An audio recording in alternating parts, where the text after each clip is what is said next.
Continuamos en Parlamentar esta mañana conversando con el diputado Manuel Orlando Cabrera Candray del Grupo Parlamentario de Arena, representa al departamento de Usulután sobre el tema, bueno, ¿qué viene después de la firma de los acuerdos de paz? Se crearon instituciones, todo un conjunto de instituciones, la Procuraduría de Derechos Humanos, el Consejo Nacional de la Judicatura, la Policía Nacional Civil, el Tribunal Supremo Electoral, entre otros. ¿Qué rol están estas instituciones después de 25 años y qué bien están estas instituciones respondiendo a las demandas actuales, diputado? Mire, lo único constante es el cambio. Y el cambio es la fuerza que viene moviendo la historia. La Policía Nacional Civil es una de las instituciones que surgen como resultado del fin de la guerra y de los acuerdos de paz. Con esto llevó a que desaparecieran los cuerpos de seguridad que había. ¿Y cuáles eran? Era la Guardia Nacional, la Policía Nacional y la Policía de Hacienda. Sobre esto se puede discutir mucho. Usted ve que hay gente que dice que fue un error y otros que dicen que no. Algunos añoran hay gente que Guardia Nacional. La Guardia, la Policía para poner orden, para que la ley se cumpla. Otros dicen que no. Mi visión es que quizás, pero el quizás en estas cosas no existe, es que hubiese tenido que hacerse profundas reformas en estos cuerpos de seguridad, conformar uno solo, porque si ahí habían malos elementos o podridos elementos, había que depurarlos, sacarlos, y no acabar con las instituciones, porque quedó un gran espacio donde no había cuerpos de seguridad en El Salvador. Parte de eso explica, no todo, porque hay que ver mucho la disfunción familiar que se establece durante la guerra, la falta de una verdadera familia durante la guerra y durante la posguerra, y la disfunción orgánica de la familia también durante la posguerra y en el momento actual. Entonces la Policía Nacional Civil se conforma con las llamadas cuotas, ¿recuerda? Entonces la cuota que venía de la izquierda, la cuota que venía de la Fuerza Armada, de la Policía Nacional y los llamados civiles. De la Policía Nacional, ¿cierto? A mí me hubiese gustado como ciudadano de aquel entonces que la policía no hubiera tenido cuotas, que todo el mundo hubiese sido nuevo o que se hubieran reformado los cuerpos de seguridad antiguos en uno solo y nuevo. Pero lo que pasó fue esto, esa es la realidad, y ahora tenemos una Policía Nacional Civil funcionando, que está dando una gran cuota de sacrificio.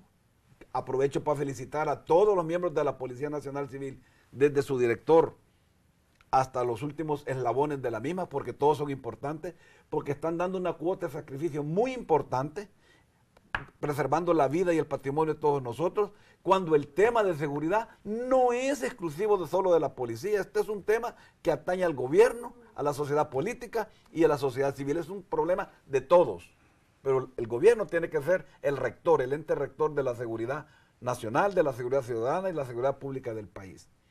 Tenemos el Tribunal Supremo Electoral. Bueno, antes teníamos el Consejo Central de Elecciones. Y hombre, ya hablé que en 1972 se dio un gran fraude. En 1979 también.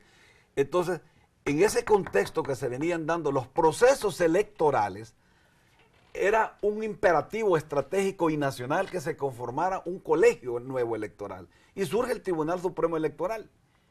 Lo que sucede es que este Tribunal Supremo Electoral, como tenía dudas de lo que venía sucediendo, se acordó que los partidos políticos, los primeros 3 lugares en la última elección presidencial, tendrían un magistrado, más 2 magistrados que vienen de la Corte Suprema de Justicia. Ahí son 5, ¿verdad? Entonces, en ese contexto, ¿será que 25 años después no es necesario hacer reformas en el manejo de esta institución? Y que el Tribunal Supremo Electoral pase a ser totalmente apolítico partidario y que no tenga representantes los magistrados. Quizás, tal vez, este es el tema de la conmemoración, generar acuerdos y estudios e investigaciones académicas, políticas y politológicas sobre estos temas, porque es necesario transformar el Estado. Que por cierto, en este tema del Tribunal Supremo Electoral, la Sala de lo Constitucional ha admitido una demanda en tanto a uno de sus magistrados, pues ¿qué va a resolver al final? ¿Va a quedar de alguna manera esa estructura del Tribunal Supremo Electoral? Es que, como la tenemos ahorita, es que a propuesta de los partidos hay 3 magistrados, ¿no es cierto? Claro. Bueno, mire, yo he oído decir que cómo es posible poner el lobo a cuidar las ovejas, vea. pero en aquel tiempo quizás fue necesario. Ahora yo creería que no debe de haber esa participación política. Ahora, eso del lobo cuidando ovejas, hay que evaluarlo, ¿verdad? Porque aquí en El Salvador ni hay ovejas ni hay lobos. Mejor deberíamos decir el tacuacín cuidando las gallinas, que es más autóctono. Entonces, si eso es lo que está pasando, veamos, evaluémoslo, pero evaluémoslo de verdad. Porque de otra manera no vamos a hacer las transformaciones que el país necesita. Y nosotros como generación activa que estamos, tenemos la obligación ética y moral de acelerar estas transformaciones en nombre del país y en nombre de las futuras generaciones. Sin querer venir a pecar aquí del choque de generaciones y todo eso, yo creo que las personas son importantes siempre, más allá de su edad. Tan importantes los jóvenes como las personas mayores, que no les gusta que les digan viejo, pero viejo es viejo y joven es joven. Entonces, este es el tema. Otra institución que surge, eso, y hablamos, fue de la Procuraduría de los Derechos Humanos. Mucho se podrá hablar. Ahí hubo una procuradora que llamaba de mis muchachitos a los pandilleros, ¿verdad? Bueno, son cosas que van quedando como anecdóticas. Sin embargo, el respeto irrestricto a los derechos humanos debe de ser una realidad. Y debe de entender en el sentido amplio, no en el sentido estricto. Cuando los pandilleros matan a los salvadoreños día a día en El Salvador, a un asesinato por hora o a un asesinato cada 2 horas, se está violando el elemental derecho a la vida. Cuando por amenazas a muerte o amenazas de cualquier tipo, los ciudadanos tienen que huir de los sitios donde viven a otros sitios, todavía apoyados por la Fuerza Armada y la Policía para que ese éxodo se dé, estamos hablando de que están hablando de desplazamientos forzosos en El Salvador. Eso para mí es una violación a los derechos humanos, por supuesto. Y ahí el Estado falla en proteger la vida, en proteger el patrimonio, en proteger la familia del pueblo salvadoreño. Entonces, este es el tema. Decir que por eso los acuerdos de paz fallaron, yo creo que no es lo correcto. Es que la historia también no es lineal. La historia puede ser lineal, pero a veces es circular, a veces es ondulada. Entonces, es bueno rescatar eso y generar una nueva especie de acuerdos, o mejor dicho, una nueva generación de acuerdos. Pero hay que evaluar primero en el diagnóstico quiénes van a ser los protagonistas para generar esta nueva generación de acuerdos. Se van a llamar acuerdos de paz, entonces es aceptar que estamos en guerra social. Porque El Salvador lo que necesita es paz social. Si aceptamos que necesita paz social es porque hay guerra social. Si necesitamos que haya una nueva generación, que necesitamos una nueva generación de acuerdos, es porque tenemos diagnóstico hasta dónde llegaron los acuerdos de paz que se firmaron en el Castillo de Chapultepec, que hay logros y que no existen logros, y entonces con base a ese diagnóstico de la realidad nacional, hay que incidir en la misma, pero con una brújula de propósito. Ahí viene una vez más la agenda nacional que el país necesita, no solo para crecer, sino para que tenga desarrollo humano sostenible en el tiempo. Se habla, por cierto, la Asamblea Legislativa, diputado, determinó que es el año de la promoción de la cultura de paz.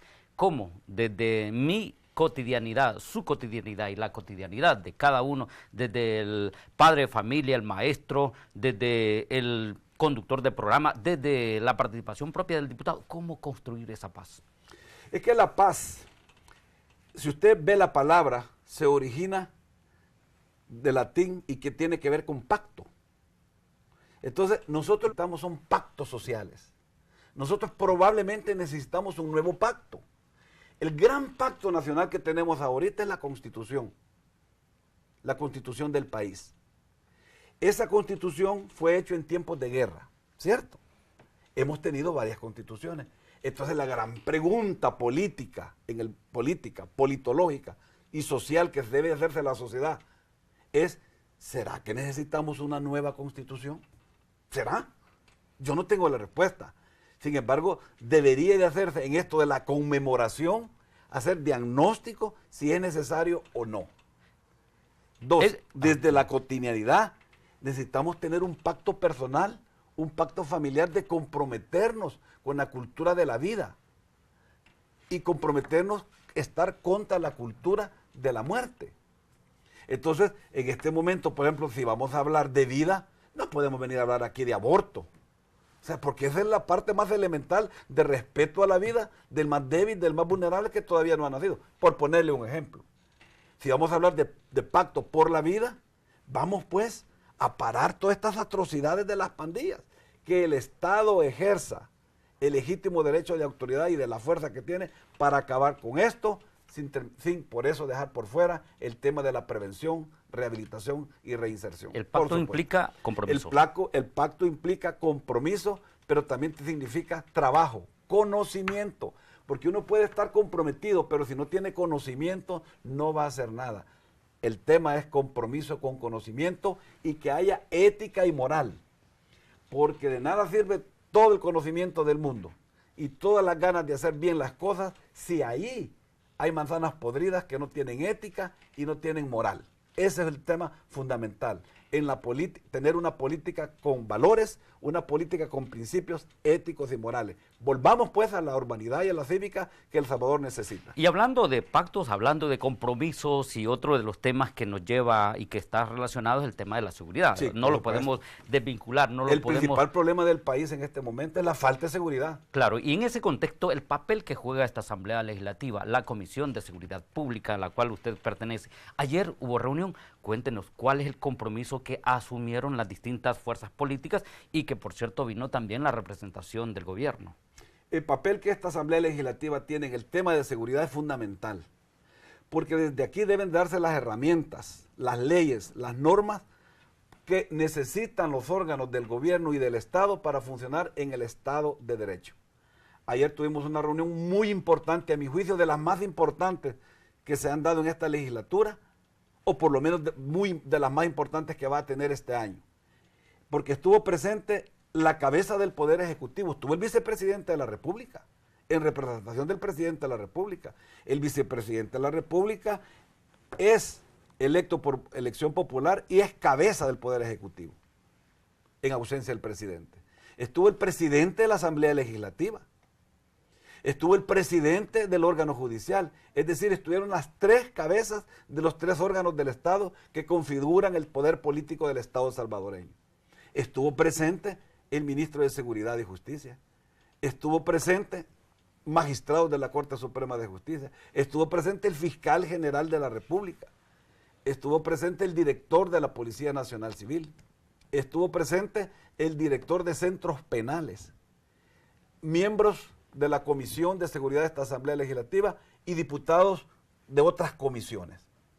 En ese contexto se discutió fundamentalmente el tema de la prórroga de las medidas extraordinarias de seguridad. Ya lo he dicho en su programa que ese es el nombre que tienen estas medidas, medidas extraordinarias, aunque a mi juicio de extraordinarias no tienen nada, pero que es bien que hayan esas medidas. Explíquenos un poco para quienes nos ven y que nos escuchan. De extraordinario puede tener que el Estado regule y controle los centros penales. Si eso es una obligación del Estado. Eso es rutinario. O sea, lo que pasa es que como no se venía haciendo, entonces había una cadena de corrupción que metían teléfonos, chips, cargadores, orquestas metieron, bailarinas.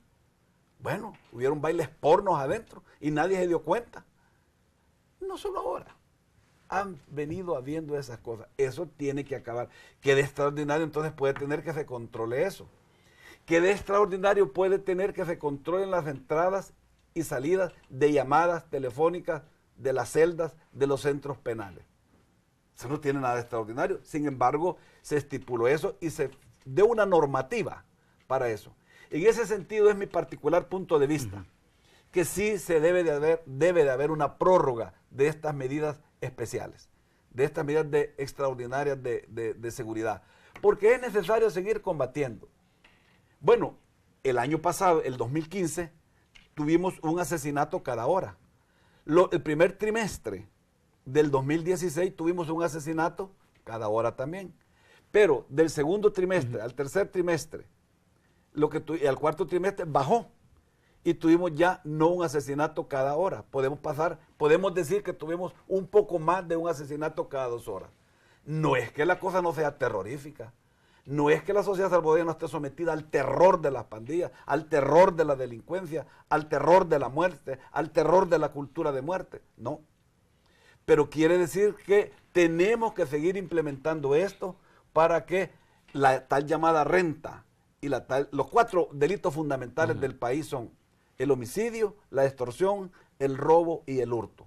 En ese sentido, en estos 4 grandes problemas que tiene el país en el tema de seguridad, debe de tenerse medidas especiales y financiamientos especiales. Las medidas extraordinarias de seguridad contemplan esos gastos extraordinarios y por eso se dieron 152 millones. Por supuesto que nosotros como partido de oposición, venir a pedir claridad y transparencia en el gasto es lo menos que podemos hacer. Que quede claro, es lo menos que podemos hacer porque queremos transparencia total en el gasto de esas medidas de emergencia, pero también queremos que funcionen. No solo transparencia, sino que se gastó aquí, se gastó allá. Sí, pero funcionan. Tenemos auditoría de procesos, tenemos auditoría de resultados. ¿Quién hace esas auditorías? ¿Quién hace las auditorías de los informes? Hemos comenzado a visitar. Ahí estuvimos en Colón. Ahí estuvimos en Izalco. Vamos a visitar el territorio como Comisión de Seguridad conjuntamente, pero es necesario que haya transparencia y medición de impacto, ocupar los territorios, tener una ley de defensa social, tener una ley de registro de pandilleros anexos y conexos en El Salvador, manejado desde la Fiscalía, darle mayor financiamiento, mayor dinero a la Fiscalía General de la República para que combata la corrupción, para que combata la delincuencia, los criminales, los ladrones, etcétera. Es necesario, pues, que haya auditoría, que haya dinero y que los procesos funcionen y que los conozcamos. Ahora también no se vale venir a decir, ¿saben qué? Mañana vamos a meter presa a fulano y a fulana. Usted le está dando un aviso a la gente. O vamos a hacer estas operaciones y otros. ¿Desde cuándo usted ha visto que hay que estar contando las operaciones de defensa o de seguridad en una nación? Entonces esas cosas necesitan ciertamente auditorías especiales, seriedad y compromiso ética y moral. ¿Ustedes han hecho evaluación, diputado, de acuerdo a los informes que han tenido, han constatado, ya fueron a Colón, pero aparte de eso, ¿ustedes han tenido informes del resultado de estas medidas? Bueno, vienen informes, la ley contempla que deben venir informes del Ministerio de Justicia y tenemos esos informes. Lo que nosotros queremos ver es qué tanto lo que se está haciendo tiene impacto. Ya dije, de un asesinato por hora hemos pasado un asesinato cada 2 horas. Sigue siendo terrorífico eso, sin embargo hay una discreta mejora. Uno que fuera, eso es el problema. Ahora, comparar el 2016 con el 2015 no se vale. Si el 2015 fue el peor año de la historia de El Salvador en cuanto a asesinatos, entonces usted no puede decir que en el año que hubieron 7,000, hoy lo compara porque el otro año hubieron 5,000, como diciendo hemos mejorado porque tenemos menos de 1,000 muertos. No, el tema aquí, para evaluar esto con seriedad, es hacer un estudio que abarque 10 años, 5 años, que realmente tengan medidas ponderadas, que se establezcan estadísticas, que se vaya a las causas, que se vaya a las fuentes, que se evalúe todo el tema de prevención, el tema de la represión, el tema de la reinserción, el tema de la rehabilitación, el tema de proteger testigos, el tema de apoyar a los testigos. Esas cosas son fundamentales, sin olvidar las víctimas, sin olvidar la familia de las víctimas, sin olvidar la gente que tiene que irse por desplazamientos forzosos o que está huyendo del país por falta de oportunidad. El tema es complejo. El tema tiene que ver con educación, con salud, con seguridad, tiene que ver con desarrollo económico, tiene que ver con desarrollo social, tiene que ver con medio ambiente, es complejo. De ahí una vez más, porque es preciso y necesario que tengamos una nueva agenda de nación. Y ojalá que este enviado que viene de la ONU, que espero que tenga un papel de mediador, sirva para generar esta nueva con la participación de las fuerzas políticas y de las fuerzas sociales, pero que no sea una conversación solo de cúpulas, que participe todo el mundo. A mí me gustaría, por ejemplo, que este mediador visitara cada una de las fracciones legislativas, no apenas las cúpulas partidarias, porque eso es importante, por supuesto, pero los diputados representan al pueblo. Entonces, en ese contexto y en ese sentido, a mí particularmente me gustaría que visitara cada una de las fracciones legislativas y entre en contacto con los diputados que representan al pueblo, que representan territorialidad como expresión de representación en la Asamblea Legislativa, pero también que se reúna con las diferentes fracciones de alcaldes de los diferentes partidos políticos del país, porque también es otra parte muy importante del gobierno de El Salvador, la parte municipal y del desarrollo local. Entonces, en ese contexto yo creo que construir una agenda no es fácil, pero hay expertos que pueden hacer eso, internacionales, pero en El Salvador hay gente buenísima también que puede participar. Nosotros en El Salvador tenemos intelectuales orgánicos de orden mundial que hay que tomarlos en cuenta y no desecharlos por cualquier internacional que venga por ahí. peor si es internacionalista. Definitivamente, y hemos visto nosotros, por ejemplo, acá en la Asamblea Legislativa, hemos visto, por ejemplo, diputados, diputadas que han ido a dar su, digamos, su experiencia a países como Colombia, por ejemplo, ¿no? Es decir, hay gente que... El doctor Santa María, por ejemplo. El general Ernesto general Vargas. La diputada Nidia Díaz. Han estado claro, apoyando también. en Colombia. Nosotros desde la Comisión de Salud hemos estado yendo a Brasil en el tema del dengue, chikungunya, zika. O sea, aquí hay gente muy preparada. Hay que tomarla en cuenta, además tenemos experiencia. No es posible que Colombia nos esté tomando como experiencia a considerar y nosotros no nos estemos tomando en cuenta como experiencia a considerar. Yo espero pues que el señor mediador que viene de la Organización de las Naciones Unidas haga su franco papel de mediador, que no solo escuche las cúpulas partidarias o las cúpulas empresariales, sino que escuche sindicatos, a todos los sindicatos, no solo de los sindicatos de nivel público, sino los sindicatos también de nivel privado, que escuche a gremiales de profesionales, abogados, economistas, médicos, que escuche estudiantes de las universidades, a las autoridades universitarias. Ahí tenemos al rector de la Universidad, José Matías Delgado, que fue parte de la Comisión de los Acuerdos de Paz. Pero tenemos otros grandes rectores en las universidades del país, de la Universidad Nacional, de la UCA, de la Einstein, de la Tecnológica, de la Politécnica, en fin, de la Gavidia. Todos son importantes.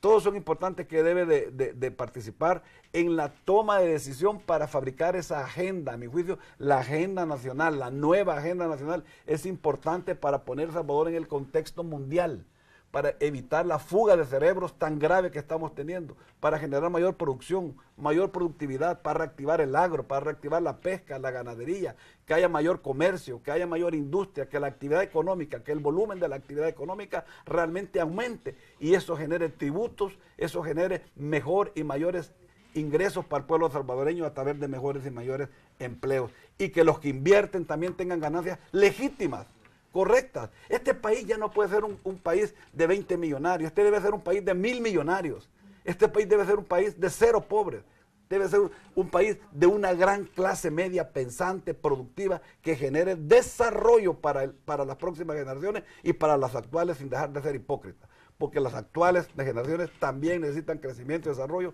igualmente las futuras.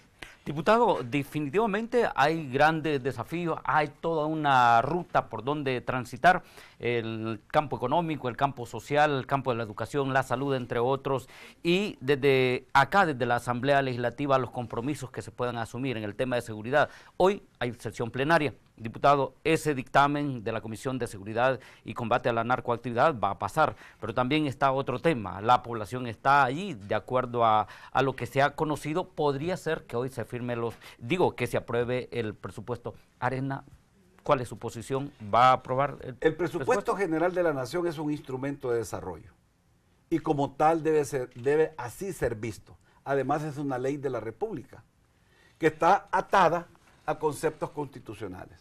El presupuesto, por lo tanto, tiene que ser equilibrado, balanceado y en el contexto de la ley. Nosotros seguimos creyendo que ahí no viene la ley del escalafón de los trabajadores de salud como ley. Es que no es compensación económica que dice la ley. Dice, cúmplase la ley de escalafón, la ley de veteranos de beneficios y de veteranos de la Fuerza Armada y de excombatientes del FMLN. El dinero del ITSFA para los señores militares en calidad de retiro. El tema de las obligaciones provisionales, del Fondo de Obligaciones Provisionales. El tema de expresar de dónde se va a recoger el dinero para estos gastos, para estas inversiones. Entonces, ¿vienen o no vienen préstamos? Si vienen préstamos, que se aclare. Es que nosotros estamos a favor del presupuesto. Nosotros estamos a favor de un presupuesto equilibrado, balanceado, que esté de acuerdo a la ley, para no caer en incumplimiento de funciones y en actos arbitrarios. Ese es el contexto. Nosotros esperaríamos, pues, que en la Comisión Política de hoy en la mañana se establezca un acuerdo de todos los partidos políticos y que ese presupuesto pueda salir como lo que debe ser, como un instrumento, como un ente de crecimiento y desarrollo del país y no como un instrumento político para el gobierno o para algún partido político. El presupuesto es una herramienta de desarrollo para la población. Así debe ser visto y es un instrumento financiero, un instrumento económico, pero ante todo de desarrollo. Y como presupone una serie de situaciones, esas tienen que ser bien reguladas, además debe cumplirse con la ley de sanidad fiscal. Eso es importante, que tengamos sanidad fiscal.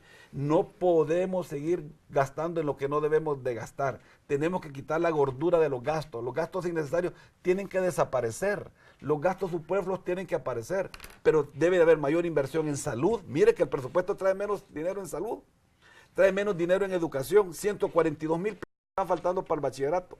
Aproximadamente 136,000 personas tenemos de deserción en el sistema educativo de El Salvador. Esta situación es grave y está amarrada también con la inseguridad. Entonces, ¿hay que apostar a la seguridad pública? Sí.